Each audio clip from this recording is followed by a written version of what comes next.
बात और है, हमारे शास्त्रकार कहते हैं कुछ चीजों पर निश्चित ही विचार करना। हमें इन 5 चीजों पर नित्य विचार करना चाहिए। किन किन चीजों पर? यावानहम यथा भावम यद्रूप गुण कर्म कहा। पहला विचार करो, यावानहम, मैं कौन हूं। सबसे पहला विचार यहीं से शुरू करो। अध्यात्म के पथ पर चलना है तो पहला विचार यहीं से होना चाहिए, मैं कौन हूं। इसको कहते हैं हु एम आई, मैं कौन हूं। यदि मैं आपसे पूछूं, यहीं से चिंतन शुरू करें, आप कौन हैं। आपके हाथ पर अंगुली रखकर पूछूं ये क्या है, तो आप कहेंगे मेरा हाथ है। आप कहेंगे मेरा हाथ है, मेरा सिर है, मेरा पीठ है, मेरा पेट है। मैं आपके ऊपर अंगुली रखकर बोलूं तो आप कहेंगे मेरा शरीर है। आप क्या कहते हैं? मेरा शरीर है। तो हम पूछें आप कौन हैं?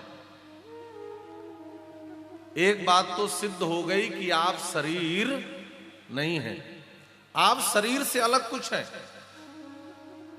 यदि आप शरीर होते तो आप यह नहीं कहते कि मैं शरीर हूं, मेरा शरीर है। आप कहते मैं शरीर हूं, कहते कि नहीं? आखिर इसके भीतर ऐसा क्या है जो चला जाता है और हम कहते हैं व्यक्ति की मृत्यु हो गई। बाली के मरने के बाद तारा छाती पीट पीट करके रो रही थी। राम जी ने एक प्रश्न पूछा, किसके लिए रो रही हो? शरीर के लिए? तो शरीर तो तुम्हारे सामने है, फिर किसके लिए रो रही हो? मानसकार बड़ा सुंदर यहां पर एक शब्द चित्र खींच रहे हैं। क्षिति जल पावक गगन समीरा, क्षिति जल पावक गगन समीरा, क्षिति जल पावक गगन समीरा, क्षिति जल पावक गगन समीरा, पंच रचित अति अधम शरीरा, पंच रचित अति अधम शरीरा, प्रगट सुतन तेहि आगे सोवा, प्रगट सुतन तेहि आगे सोहा, जीव नित्य लगी तुम रोवा, जीवन लगी तुम रोवा। भगवान श्री राम ने तारा से पूछा, किसके लिए रो रही हो? शरीर के लिए? तो प्रगट सुतंत ही आगे सोवा।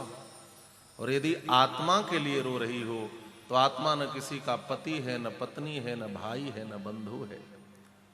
इसका मतलब यह है कि हम शरीर नहीं हैं, हमारा शरीर है।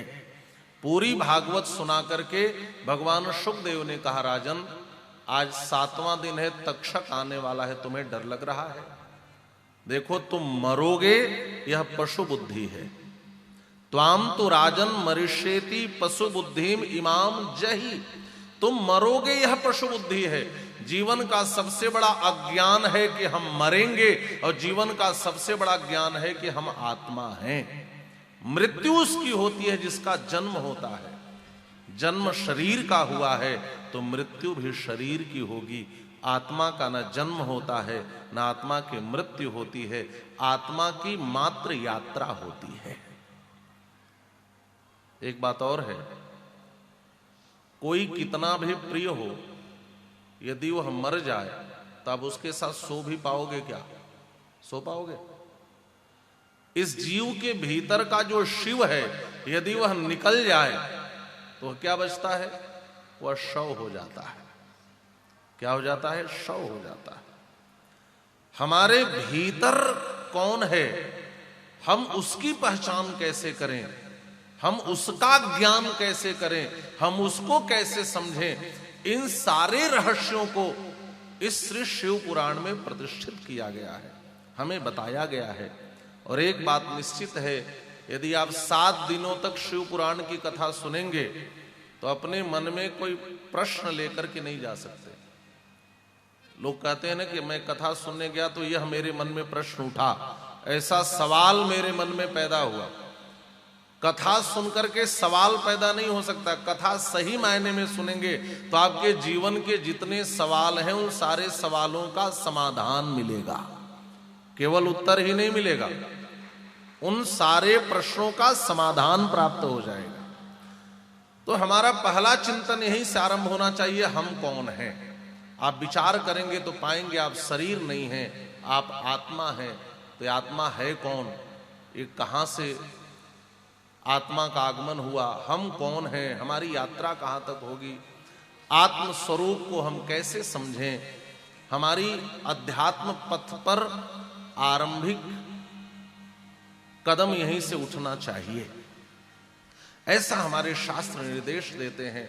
और इन सारे प्रश्न जो हमारे मन में उठते हैं, इसका समाधान श्री शिव पुराण से हमें प्राप्त होगा।